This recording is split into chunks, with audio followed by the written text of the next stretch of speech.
Nanti kalau aku belajar kat luar, mesti orang tanya aku asal mana. Lepas tu aku cakap lah aku asal daripada Kedah. Lepas tu dia cakap tak nampak macam orang Kedah pun. Lepas tu aku cakap balik, lah takkan orang Kedah nak tok padi atas kepala aku pun nampak macam orang Kedah.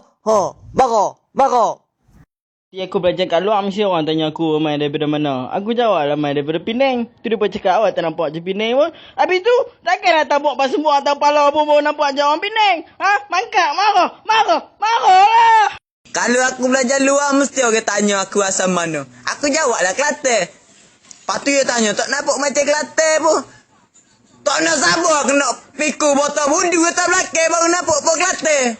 Marah. Bodoh. Marah, pasal bodoh. Penyu. Kayak gini kalau aku belajar luar, mesti orang tanya aku asal mana. Aku khabar aku asal Terengganu.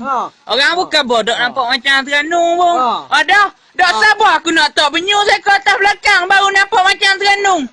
Marah. Bayar marah. Bodoh marah. Bayar marah. Bodoh. Bila kau belajar luar, orang luar tanya kau asal mana. Kau jawablah saya faham. Lepas tu set ni tak percaya pula sebab muka kau ni tak ada gaya orang faham. Dah takkanlah kau nak ambil terpoyak saya atas muka, baru kau nampak orang faham. Kepala otak marah. Nangis. Weh busuk.